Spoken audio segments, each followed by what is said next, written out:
को प्यारे बच्चों, हमारा जो ये शरीर है ईश्वर की देन है और इस शरीर में कुछ ऐसी चीज़ें हैं जो सबको जाननी चाहिए।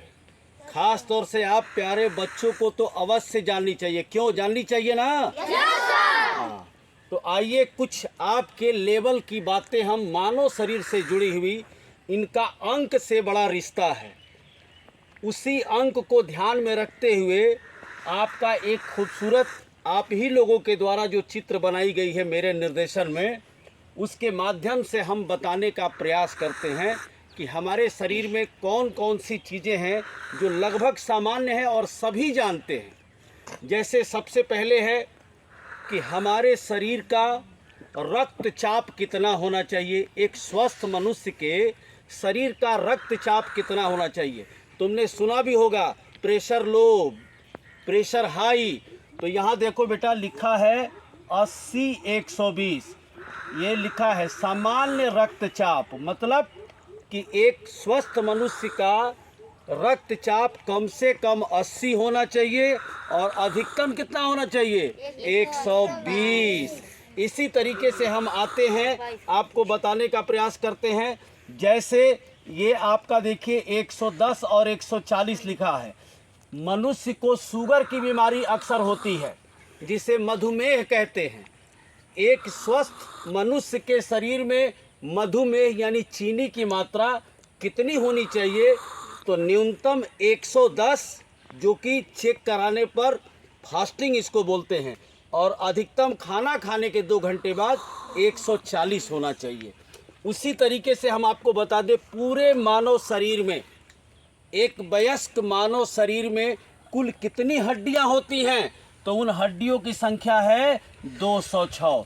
जब आप तुम खोलोगे इसको तो आसानी से आप पढ़ सकते हैं कि कुल हड्डियों की संख्या कितनी होती है? 206। इस तरीके से धीरे धीरे आप सारा समझ जाएंगे। आपको भगवान ने जीभ दिया है, जीवा जिसको बोलते हैं, इसमें 0 हड्डी होती है। कोई पूछेगा तो बताना होगा, बेटा बताओ जीभ में कितनी हड्डी होती है? हाँ, वेरी गुड, वो केवल मांसपेशियों से बना है। इसी तरीके से यहाँ देखिए 38 नंबर लिखा है, दोनों हथेली और उंगलियों को मिला करके टोटल कितने होते हैं? 38 हड्डियां होती हैं। इसका मतलब कि 19 इसमें और 19 इसमें होता है। हमें इसका मतलब कि 19 इसमें और 19 इसमें होता है। हमारे पेट में 2 आंत होती है, बड़ी आंत को और छोटी आंत। छोटी आंत को पतली आंत भी कहते हैं। देखिए, पतली आंत की लंबाई जो होती है 7 मीटर और बड़ी का होता है 1.5 मीटर। बड़ी आंत की लंबाई 1.5 मीटर। देखिए 1.5 मीटर लिखा हुआ है, ठीक है। आपके शरीर में कितना खून होना चाहिए? वह देखिए लिखा हुआ है 4 से 5 लीटर। यानी शरीर के अंदर कितना खून होना चाहिए? 4 से 5। ये बात समझ में आ रही है ना? ये मानव शरीर का चित्र है, हर जगह हड्डियों की जरूरत है।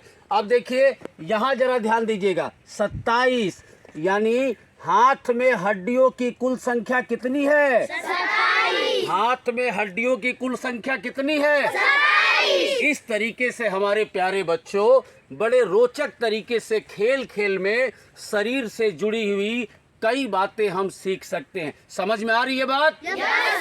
धन्यवाद।